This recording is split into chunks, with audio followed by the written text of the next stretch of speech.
Bonjour à ceux qui sont déjà connectés. On va attendre 1 ou 2 minutes pour que les derniers nous rejoignent. Nous sommes actuellement 21 et théoriquement nous serons un peu plus de 50.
Alors je vous propose de commencer. Donc je vous renouvelle la bienvenue. Donc je suis Yann Dagnon, artisan plaquiste installé dans le Morbihan et président des métiers du plâtre et de l'isolation de la CAPEB. Alors, quelques infos sur le fonctionnement de ce webinaire. Dans un premier temps, nous allons vous présenter l'étude. Vous pourrez, si vous le souhaitez, poser des questions dans la partie questions-réponses et nous verrons pour apporter, si possible, une réponse pendant la présentation. Et nous devrions également pouvoir prendre quelques questions en direct après la présentation. Alors, pour information, cette présentation sera également enregistrée et un replay sera disponible. Alors, ce webinaire sera animé à plusieurs voix et je vais laisser maintenant chaque participant se présenter en commençant par l'OPPBTP. Oui, bonjour à tous. Je suis Valérie Tournier. Je travaille à la direction technique de l'OPP-BTP en charge des métiers du second œuvre, dont les plaquistes.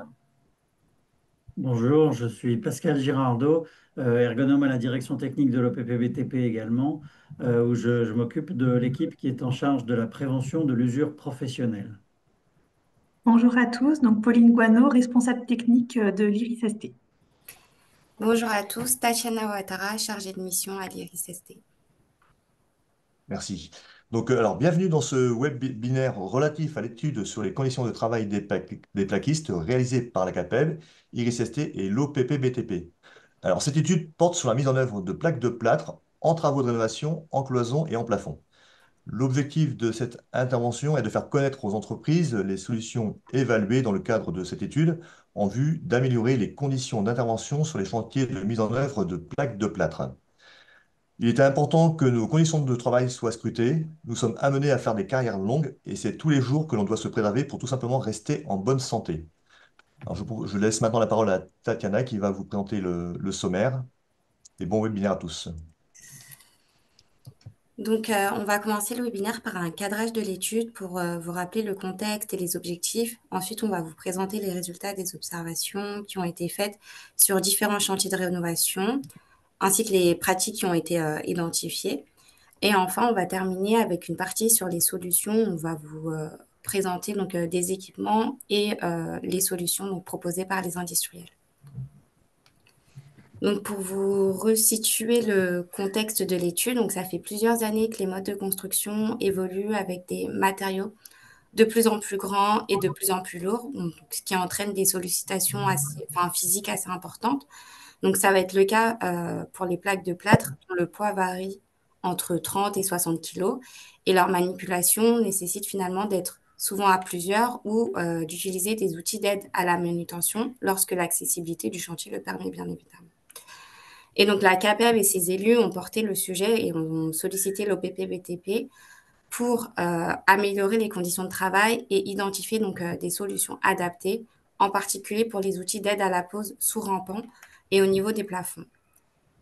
Donc l'objectif donc de ces études, enfin de cette étude pardon, c'était de réduire la pénibilité et les risques liés à la manutention des plaques de plâtre, mais aussi identifier et tester donc des équipements innovants qui permettent donc d'optimiser les conditions de travail des plaquistes et enfin donc proposer des recommandations adaptées. Donc pour y parvenir, donc on a réalisé donc 3 grandes phases. Donc une première phase donc qui consistait à réaliser un état des lieux, des pratiques et des équipements qui sont déjà disponibles sur le marché. On a également donc réalisé une phase d'observation donc sur le terrain. Donc comme je l'ai dit, donc c'était sur des chantiers de rénovation. Donc on a fait donc prise de photos, vidéos pour justement réaliser une analyse quantitative que Pascal vous présentera donc par la suite. On a également réalisé donc des entretiens avec des artisans. Donc Valérie vous présentera les résultats. Également, donc on a eu une troisième phase, donc c'était la sollicitation des industriels pour justement partager avec eux une liste de critères qui vient définir le lève-plaque idéal. L'objectif était aussi de permettre à des artisans de tester les nouveaux lève-plaques qui sont disponibles sur le marché.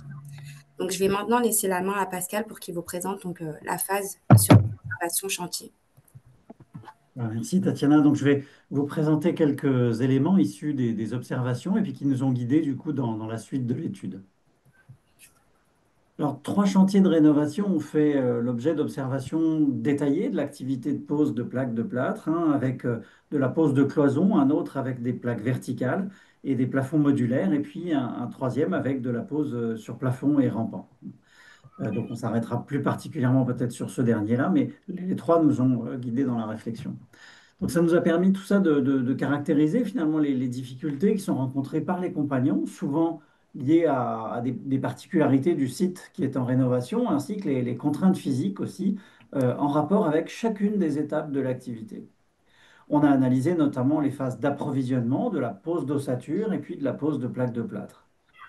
Et puis, parmi l'ensemble des dimensions de l'activité des plaquistes, les observations ont été ciblées sur l'activité physique, d'une part, et sur l'usage des équipements d'assistance et puis leurs limites, d'autre part. Tatiana, ouais. Merci. Outre les observations ouvertes du travail de l'équipe et puis les échanges avec les compagnons qui permettent de récupérer finalement beaucoup d'informations, d'analyser l'activité, c'est aussi à un moment caractériser et quantifier les contraintes. Combien de fois et combien de temps l'opérateur se penche ou lève les bras, par exemple. Mais c'est aussi de repérer avec quelles actions les contraintes sont en rapport. Qu'est-ce qu'il est en train de faire quand il lève les bras? Qu'est-ce qu'il a dans les mains à ce moment-là? Quel outil? Enfin, c'est ça qui permet de comprendre sur quelles actions ou quel moment de l'activité il va falloir agir en priorité pour améliorer les choses.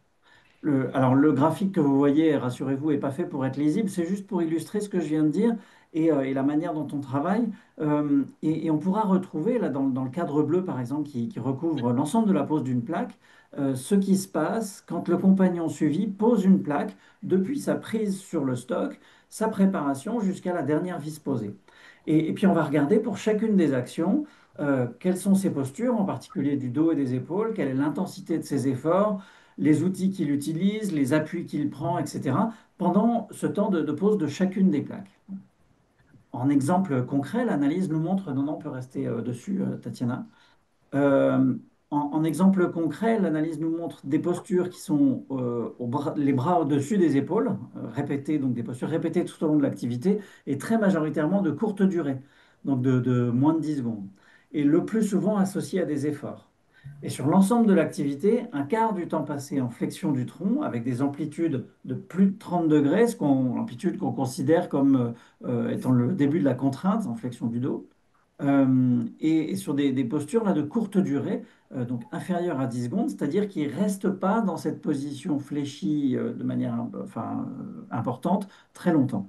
En revanche, qui sont fréquemment répétées et plus de 2 fois plus fréquentes en pose de plaque qu'en pose d'ossature, par exemple. Diapo. Diapo, ouais. Donc ce travail d'analyse nous aide à repérer les éléments qui, dans la situation, déterminent la manière dont les plaquistes s'y prennent et déterminent aussi les contraintes auxquelles ils sont exposés. Concernant l'approvisionnement des matériaux et des matériels, les déterminants des contraintes sont notamment liés à la localisation de la livraison sur le site du chantier, à quel endroit est faite la livraison, son emplacement plus ou moins proche du lieu de pose, en rez-de-chaussée ou à l'étage des travaux, à l'abri des intempéries ou pas, etc., etc. Et puis, quand elle est faite, cette livraison, est-ce que c'est plutôt en début de journée, avec du coup ce que ça peut poser comme question sur la manutention à froid, ou plutôt en fin de poste, avec du coup les questions de fatigue, etc. Euh, ça nous, enfin, les contraintes sont liées aussi aux moyens d'acheminement des matériaux jusqu'à pied d'œuvre, donc avec la possibilité ou pas d'utiliser des moyens mécanisés, des matériels de manutention non mécanisés éventuellement, ou avec la seule possibilité de les manutentionner à la main. Alors parfois, il suffit d'une petite marche sur le trajet pour obliger ou inciter les opérateurs à porter à la main. Donc on s'intéressera aux cheminements horizontaux et verticaux jusqu'au lieu de pause, et puis à la qualité de ces cheminements. Qualité qui est souvent à l'origine de manutentions multiples jusqu'à pied d'œuvre, voire ce qu'on appelle des surmanutentions, hein, qui n'ont pas beaucoup de valeur ajoutée pour déplacer des stocks tampons, par exemple, d'un endroit à un autre. Euh, les contraintes sont liées aussi à la dimension des plaques, qui sont d'encombrement conséquent. Enfin, on sait que 90 ou 120 par 250 ou par 300 ou par 60 quand c'est des demi-plaques. Enfin, et puis de poids importants, hein, donc généralement supérieurs à 25 kilos selon le type de plaque. Et toutes ces dimensions impliquent des positions particulières qui sont prises par les professionnels pour manutentionner et des positions qui sont à l'origine finalement de contraintes posturales en flexion du dos, en torsion du tronc, voire les deux associés, et de contraintes sur les membres supérieurs avec les bras au-dessus des épaules, auxquels s'ajoutent des efforts qui sont liés au port de charge pour prendre, soulever et déplacer chaque plaque. Donc posture plus effort plus la durée, on a là un cocktail un peu sollicitant. Donc sans oublier voilà, les contraintes d'espace lors du déplacement des éléments les plus encombrants, qui sont des facteurs aggravants pour les postures prises et puis les efforts fournis. Et l'approvisionnement à pied d'œuvre représente souvent la phase la plus sollicitante physiquement, parfois concentrée sur un temps assez court et plus ou moins à froid, comme on le disait tout à l'heure. Dépôt. Alors, autre phase importante et qui est l'objet de l'activité, la pose des plaques avec différentes tâches qui se répètent. D'une part, la préparation avec tout ce temps de préparation de prise de cote, de découpe des plaques, que ce soit à la scie à main, la scie circulaire, au cutter, enfin, ou avec la plaque posée au sol à champ, la plaque à plat sur un tas de plaques, donc plus ou moins haut selon le nombre de plaques, donc pas souvent finalement à une hauteur adaptée à l'opérateur. Et ou aussi, rarement, hein, parfois, mais une découpe sur une table de travail à niveau, mais à ce moment-là, qui nécessite une manutention supplémentaire pour mettre la plaque dessus. La manutention jusqu'à l'emplacement final du lieu de stock ou de préparation enfin de découpe à l'endroit de sa pose, hein. Donc, première manutention. Autre séquence, le positionnement précis et le calage de la plaque, selon le cas en vertical ou en horizontal ou sur rampant. Et puis, autre séquence aussi, la fixation par visage de la plaque, de la même façon en verticale avec des hauteurs différentes de fixation, hein, du sol au plafond. Donc, tantôt les bras en l'air, tantôt le dos et les genoux fléchis, ce qui complique la recherche de solutions. Ou bien en horizontal, toujours à des hauteurs supérieures à 250 cm, enfin, donc ça veut dire forcément les bras en hauteur, ou bien en rampant, dans lesquels les lèvres-plaques notamment montrent parfois un peu leurs limites. Et alors, les déterminants pour des contraintes pour ces étapes sont bah, d'une part la distance entre le stock ou le poste de préparation et la position exacte de pose. C'est l'état du cheminement dont on parlait tout à l'heure. Pour réaliser ce déplacement, est-ce que l'espace est restreint ou pas? Est-ce qu'il est encombré ou pas? Est-ce qu'il y a des obstacles au sol, etc. Est-ce que ça permet éventuellement l'utilisation de chariots? Enfin, les dimensions des plaques elles-mêmes, bien sûr, la caractéristique des équipements d'assistance qui sont plus ou moins adaptés à la situation, l'utilisation aussi d'un équipement de travail en hauteur, que ce soit un escabeau ou une plateforme individuelle, qui va être à déplacer au fur et à mesure de la pose, hein, donc qui est plus ou moins lourde, plus ou moins compliquée à déplacer. Et l'activité physique, du coup, est conditionnée par du port de charge, par des efforts, des postures, de haut en flexion notamment, en torsion, les bras levés au-dessus des épaules, accroupis ou à genoux, des montées et descentes de l'équipement de travail en hauteur, et l'ensemble de ces contraintes qui sont répétées pour chacune des plaques posées. Diapo suivante. Si on regarde du coup précisément comment se découpe l'activité de pose, hein, par exemple, ici sur une pose de paroi verticale, on va retrouver la préparation, hein, dont on parlait tout à l'heure, avec la prise de cote, la découpe, etc., qui représente un quart du temps de travail, quoi, hein, enfin 24% de la séquence de pose. Le vissage, qui est l'activité qui prend le plus de temps, avec en gros un tiers du temps, d'où le fait de s'intéresser particulièrement à cette tâche-là, hein, voilà. Mais on voit aussi les manutentions de plaques, hein, qui représentent un temps significatif, les positionnements précis de la plaque, le calage, le réglage, qui prend 10% du temps par exemple, c'est significatif, plus important en pose de plafond ou de rampant qu'en vertical.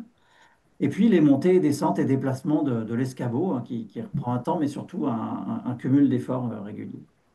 Et puis les activités annexes de déplacement à vide ou de communication avec un coéquipier. Donc soit quand je reviens vers mon tas de plaques, soit toutes les communications que j'ai avec les collègues sur le temps de travail, qui représente là aussi presque un quart du temps de travail.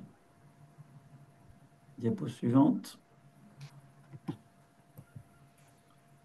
Alors, en pose de plafond, pour la pose d'ossature, la phase de préparation avec prise de cote et traçage, ça représente 45% du temps observé. Donc ça, c'est assez significatif. Sinon, quand on regarde la pose de plaque elle-même, hein, sur plafond, les montées, descentes et déplacements de l'escabeau, c'est près de 10% du temps, hein, avec donc plus que ce qu'on disait sur les cloisons, la pose de cloison. Donc avec une montée-descente toutes les 1 à 2 minutes. Ça représente, pour se donner une idée, 8 à 10 étages montés et descendus par heure, quoi, hein. Enfin, donc toutes les heures, on monte voilà, à peu près l'équivalent d'une dizaine d'étages.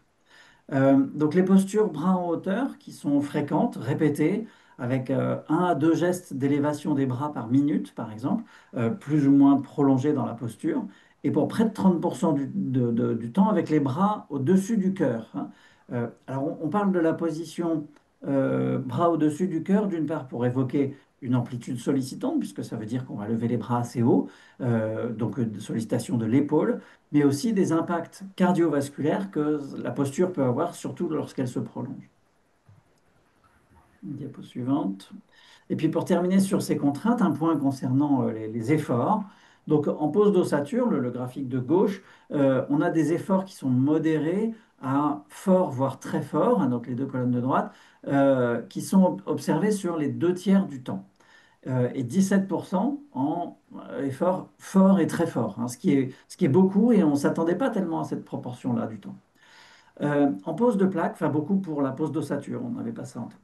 En pose de plaque, les efforts modérés à fort, voire très fort, représentent 40% du temps observé, hein. Et ils sont plutôt fournis sur des durées courtes, de moins de 10 secondes, là encore. En revanche, les efforts qui sont plus intenses sont souvent fournis sur des durées plus longues. Ils sont répartis assez majoritairement sur des durées de 10 à 30 secondes, donc avec une association effort intense plus durée et souvent plus posture contraignante.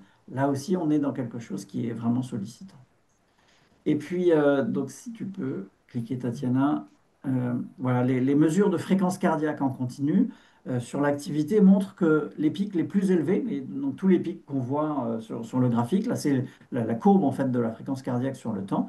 Donc ces pics les plus élevés, qui sont les efforts les plus conséquents, correspondent aux actions de monter à l'étage par l'échelle, puisque c'était sur un chantier en rénovation où l'escalier avait été supprimé, donc l'accès à l'étage se faisait par une échelle, et la pose de plaques en rampant aussi, et puis les approvisionnements de plaques d'un étage à l'autre, puisqu'il s'agissait de monter manuellement les plaques jusqu'à l'étage. Voilà.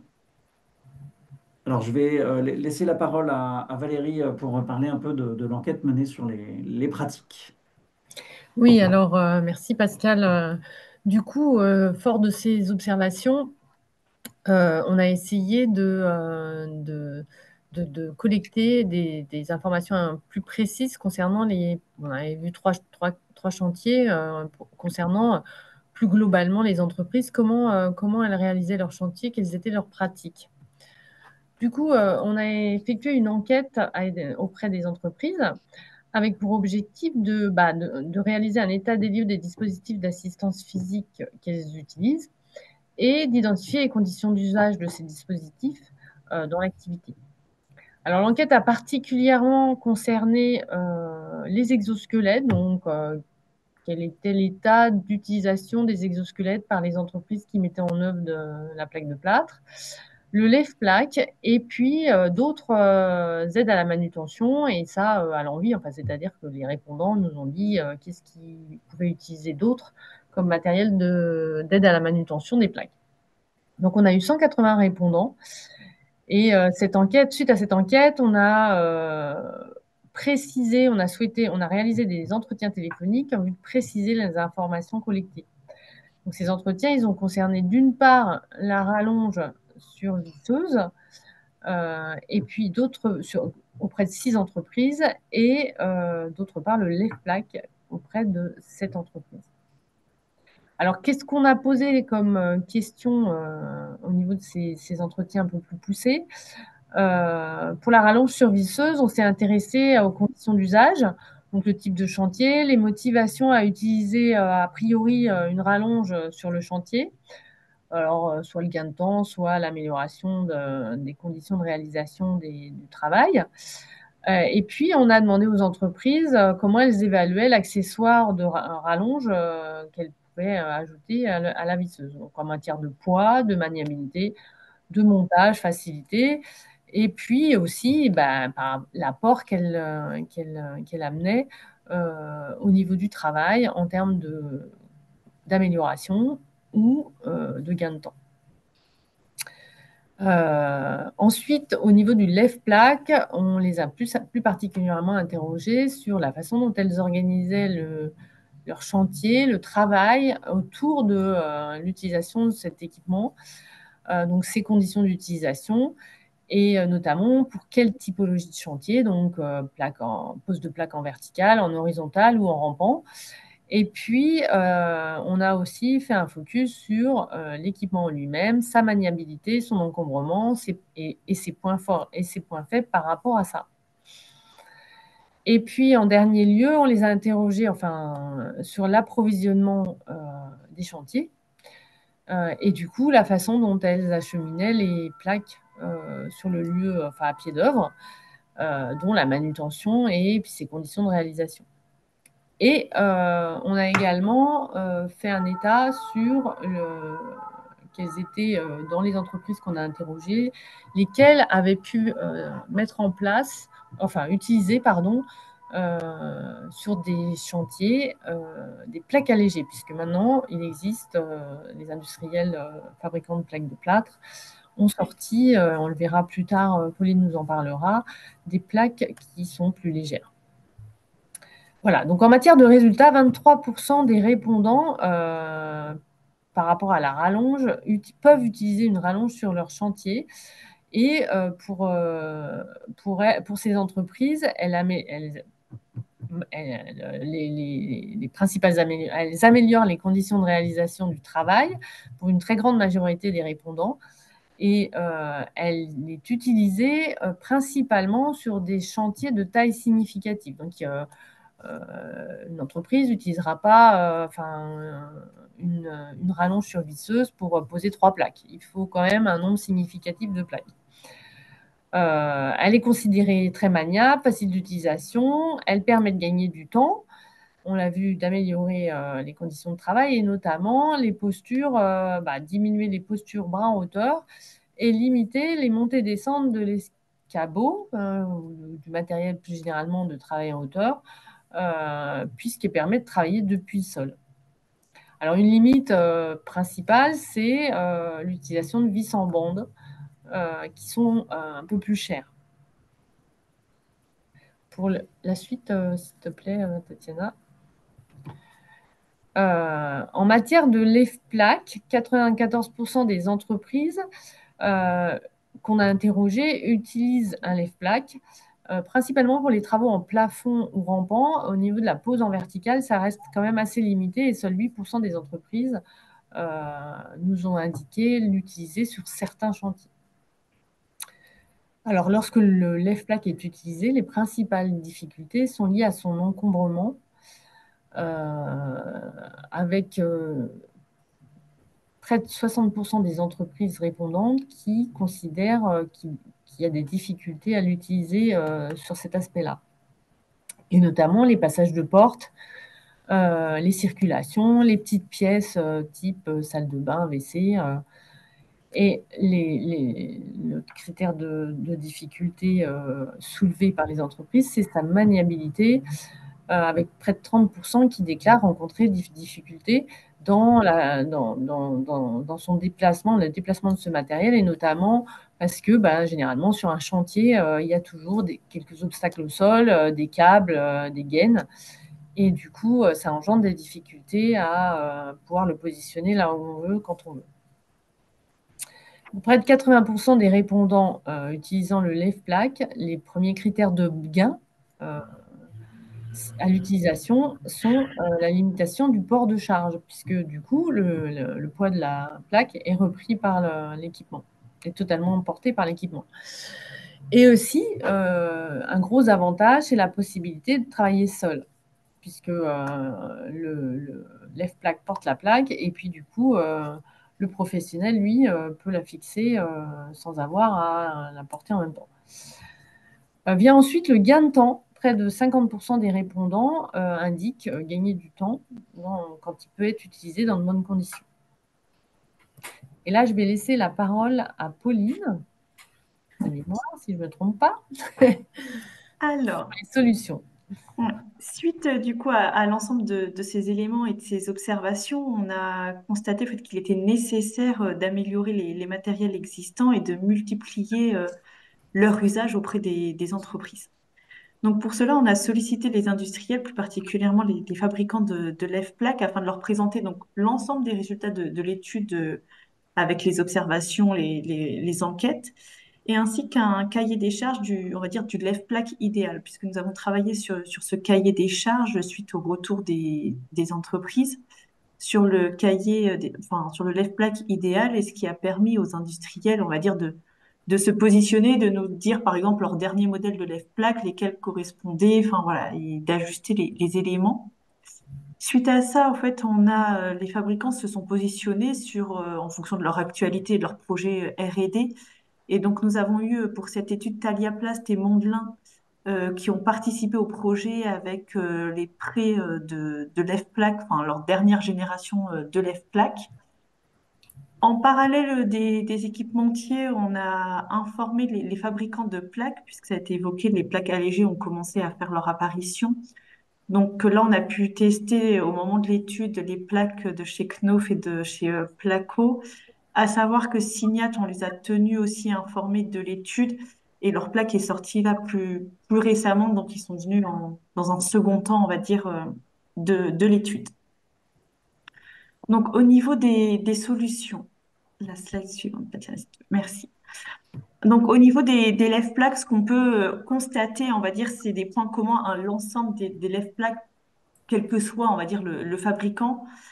Et ça a été dit, c'est vraiment le fait de pouvoir réduire le port de charge au moment de la pose de la plaque. Donc, du fait que la plaque soit directement supportée par le lève-plaque. Les lève-plaques vont aussi vous permettre vraiment de réduire les postures contraignantes, notamment avec les bras au-dessus des épaules.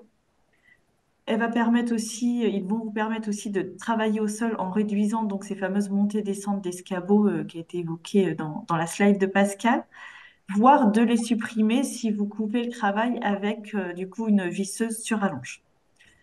Ils vont permettre également de travailler seul. On le voit pour les artisans travaillant seuls, c'est leur outil est indispensable et vraiment ancré dans leur méthode de travail. Et ça permet également un gain de temps. Alors ce gain de temps, on sait qu'il peut prendre plus de temps, c'est au niveau des équipes, quand on a pu le voir sur certaines entreprises. Il y a des équipes qui prennent l'habitude voilà, d'utiliser le lève-plaque, et pour les équipes qui n'ont pas l'habitude de l'utiliser, elles n'en voient pas forcément. Donc c'est là le plus gros travail, c'est de faire prendre conscience de l'intérêt du lève-plaque aux équipes et qu'elles prennent le temps, on va dire, d'adaptation, d'utiliser le lève-plaque afin d'en voir les bénéfices. Donc là, pour les entreprises, ça va être sur ce travail, on va dire, de sensibilisation et de faire changer un peu ces habitudes de travail qui vont prendre le plus de temps. Donc là, on va dire, c'est un peu le point commun de l'ensemble des lève-plaques. Et après, par contre, vous allez retrouver des spécificités en fonction des fabricants. Et là, c'est plus à vous de définir en fonction de vos besoins aussi ce que vous préférez, parce qu'il va y avoir certains lève-plaques, par exemple, en fonction qui vont avoir soit 3 ou 4 pieds. Ça peut être s'ils se détachent en 2 morceaux ou plus. Donc voilà, il y en a certains qui vont pouvoir avoir les réglages de l'angle, enfin, voilà, des petites subtilités entre chacun. Et là, c'est plus à vous de déterminer en fonction de vos besoins. À noter, du coup, comme je le disais dans le cadre de l'étude, donc Thalia Plast et Mondelin nous ont traité du coup les lèvres plaques. Ils ont pu être testés sur chantier. L'objectif, au fait, c'est après de leur faire le retour des points forts et axes d'amélioration de leurs lèvres plaques et de voir avec eux ce qui est possible ou non d'améliorer. Et donc, ces éléments et ces retours de Thalia Plast et de Mondelin, vous les retrouverez directement dans le rapport d'étude qu'on vous parlera à la toute fin. Après, on va pouvoir passer également donc à la visseuse sur allonge. Donc là, il y a vraiment un travail aussi de porter à connaissance des entreprises, puisqu'on a pu le voir avec Valérie, elle est encore très peu utilisée par les entreprises. Et pourtant, elle a un réel intérêt. Donc, elle va vraiment permettre donc déjà de travailler directement depuis le sol, d'améliorer les postures de travail en limitant tout ce qui est posture en extension et les sollicitations des épaules et des bras. Et ce qui a été déclaré par les entreprises utilisatrices, c'est vraiment un gain de temps. Toutefois, cet équipement va nécessiter en fait une acquisition d'un nouveau geste pour vraiment en voir les bénéfices. Donc voilà, il y a vraiment ce temps d'adaptation à prendre en compte par les entreprises. Ça va peut-être pas se faire directement sur le premier chantier, mais au bout de quelques-uns, il y a vraiment voilà, cette prise en main qui est faite et on en voit vraiment l'ensemble des bénéfices. Et à noter, ce qui a été évoqué, c'est que les vis à bande sont également plus chères. Pour en savoir un peu plus sur cet équipement, vous pouvez scanner par exemple le QR code et l'OPPBTP a fait un cas prévention et performance. Donc c'est un exemple d'une entreprise qui a investi sur cet équipement. Vous voyez son investissement euh, et tous les bénéfices et à quel moment il a été rentabilisé. Donc voilà, vous pouvez scanner ce QR code et vous pouvez le retrouver plus tard, le replay sera disponible. Ensuite, sur la dernière solution qui a été testée dans le cadre de l'étude, ce sont donc les plaques allégées, donc comme je le disais là, de Knauf, la Liveboard Horizon 4 et la plaque aux plumes 13. Donc là, vraiment, c'est la contrainte physique et vraiment la fatigue qui se fait beaucoup moins ressentir en fin de journée. C'est vraiment ce qui est ressorti, ce qui est prédominant. Donc, notamment, on dit la fatigue en fin de journée, souvent quand on est surtout sur cette phase d'approvisionnement dès le début. Ce sont des plaques allégées, mais par contre qui gardent la même qualité que d'une plaque dit classique. Donc ça ne change pas par contre sur l'habitude de travail et sur la qualité de pose que vous pourrez faire au niveau de votre chantier. Ce qui nous a été aussi relevé, c'est par exemple lors d'un des chantiers, la bâtisse est en rénovation. D'avoir 300 kilos en moins sur une palette n'est pas négligeable et ça a permis à l'entreprise, par exemple, de stocker l'ensemble de la palette à l'étage. Ça aurait été en temps normal avec des plaques classiques, elle aurait peut-être fait 2 stocks, un intermédiaire et celle à l'étage. Et donc là, on voit que ces plaques allégées aussi ont permis du coup de réduire les stocks intermédiaires et donc les manutentions. Et on a eu aussi le retour comme quoi ça se faisait ressentir au niveau de la conduite sur le chargement du camion. Après, toutefois, attention, ces plaques allégées ne peuvent pas être utilisées sur l'ensemble des chantiers. On vous en reparlera après. Donc voilà, elles ont des cas d'usage spécifiques à bien prendre en compte. Mais sinon, voilà, les utilisateurs, les entreprises en voient un réel intérêt, notamment sur vraiment les contraintes physiques et cette fatigue qu'on peut ressentir en cas de manutention des plaques, donc là qui est vraiment diminuée. Voilà au niveau des 3 solutions testées lors de cette étude.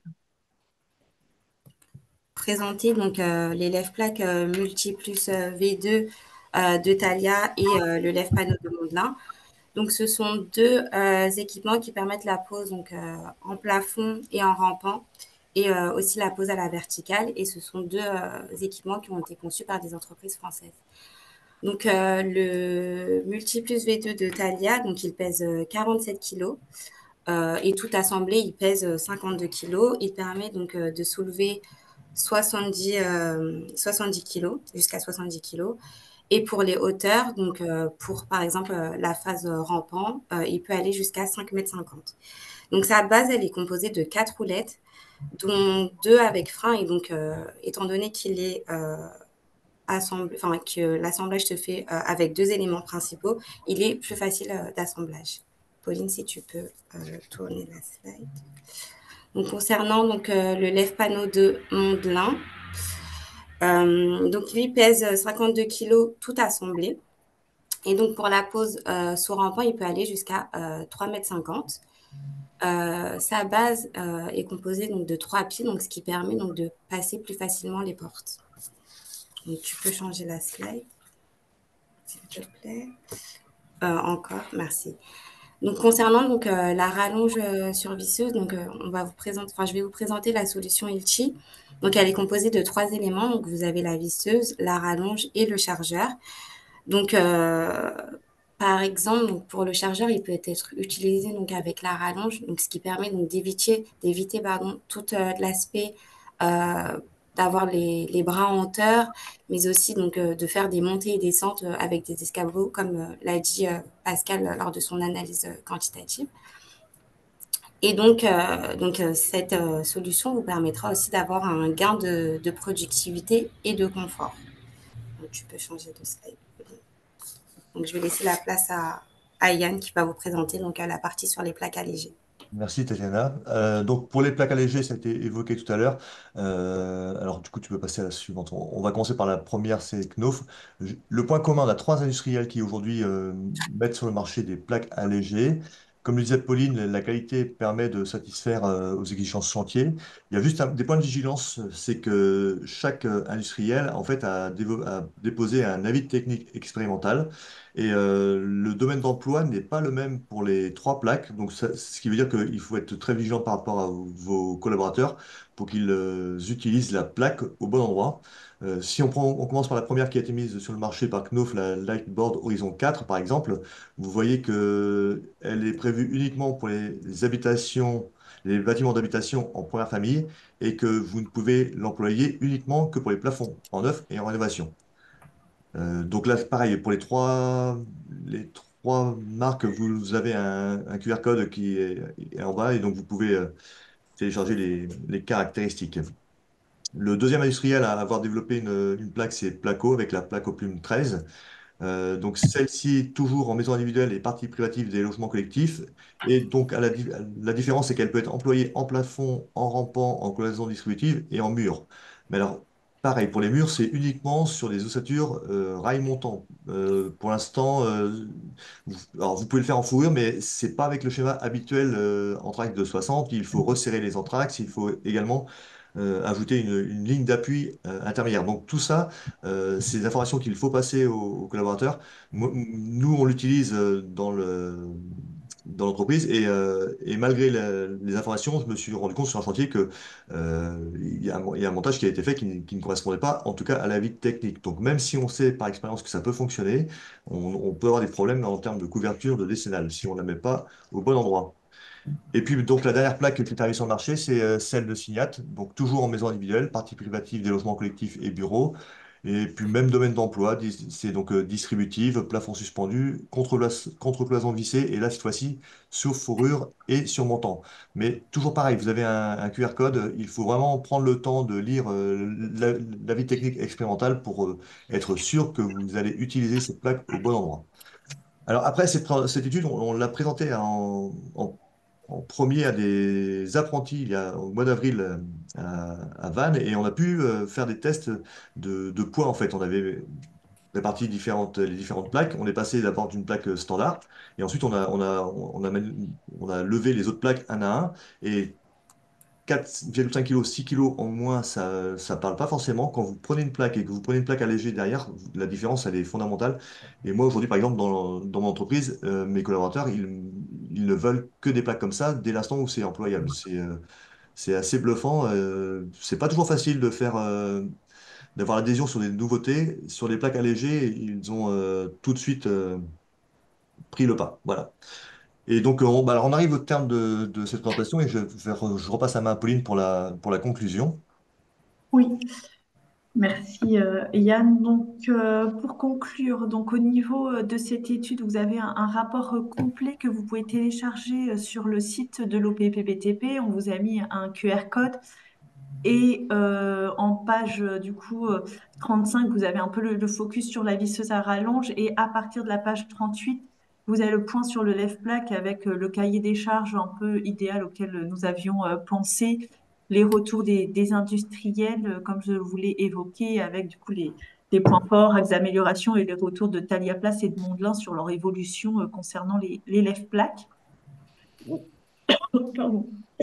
Vous pouvez également visionner la vidéo qui présente du coup cette journée d'échange avec les jeunes du CFA de Vannes et la CAPEB Morbihan qui a eu lieu et donc sur lesquels on parle de ces plaques allégées, du lève-plaque et de la visseuse sur rallonge. Donc d'ici la fin 2025, l'OPPBTP va travailler sur 2 fiches solutions grand angle qui vont être disponibles sur le site Prévention BTP, sur le lève-plaque et sur la visseuse à rallonge. L'objectif étant de vraiment mettre en avant ces 2 équipements et d'inciter les entreprises voilà, à les utiliser. Et ça sera des documents beaucoup plus opérationnels pour une entreprise pour s'approprier ces 2 sujets et de voir l'intérêt qu'elle peut y trouver. Ensuite, en 2026, donc là, vous avez pu le voir, on s'est vraiment focalisé sur la partie pose de plaques, mais on a constaté par les observations, enfin, que la partie approvisionnement est une problématique vraiment sur la partie manutention, enfin, que les entreprises pouvaient rencontrer. Sauf que cette problématique n'est pas spécifique aux plaquistes et on va décider de travailler sur la problématique de l'approvisionnement pour les métiers du second œuvre, car on se dit qu'il va sûrement y avoir des points communs et peut-être des équipements d'un métier qui pourraient servir à d'autres. Donc voilà, c'est un sujet global sur lequel on va travailler la problématique de l'approvisionnement pour les métiers du second œuvre, donc une étude qui débutera en 2026. Et bien évidemment, on reste en veille sur les équipements permettant la pose de plaques sous rampant enfin voilà, ceux qui commencent vraiment assez bas, car voilà, le lève-plaque a ses limites, c'est ce qu'on a relevé sur cette partie des rampants. Donc on reste en veille sur l'apport de solutions pour cette problématique. Pour rappel, ce webinaire, il a été enregistré, donc il y aura un replay disponible sur la page YouTube de l'IRIS-ST dans les prochains jours. Et voilà, merci en tout cas de votre attention pour ce webinaire et sur les résultats de cette étude et que vous pouvez retrouver complet sur le site de l'OPPBTP avec le rapport. Il y avait une petite question, Pauline. Ouais. Il y avait une petite question sur la rallonge et si on pouvait en trouver chez d'autres fournisseurs que Hilti. Alors effectivement, nous, on a pu voir qu'il y en avait chez Makita et il me semble que Wurtz en fait une aussi Alors, j'ai également. commencé à regarder chez Wurtz, je n'ai pas trouvé tout de suite, mais je pense qu'il y a également chez Wurtz.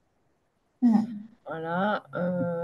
Il y avait la diffusion du PowerPoint aussi. Du coup, effectivement, j'imagine qu'il va être diffusé au... Oui.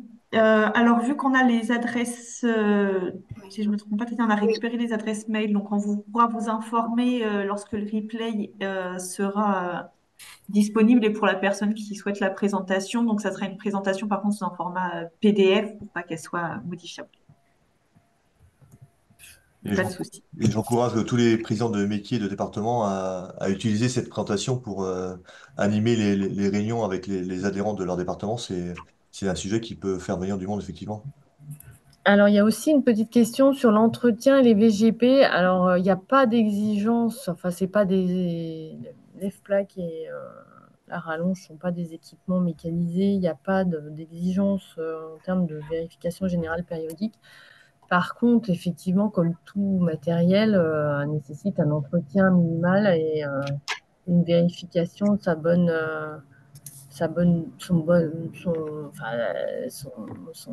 son bon maintien en état régulier, quoi. Mais il n'y a pas de fréquence obligatoire.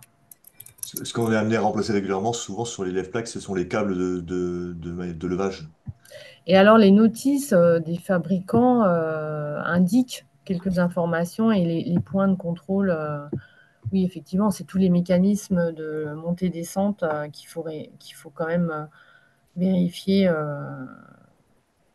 régulièrement et puis s'assurer que le matériel il est en état d'utilisation à chaque utilisation, quoi. Je crois qu'on a fait le tour des questions. Par rapport aux autres fournisseurs de rallonge, il y a Bosch et Milwaukee. Je ne crois pas que tu les aies cités aussi qui en font. A Voilà, priori, les autres n'en feraient pas. chez Wurt, a priori, il n'y a pas, mais Mm.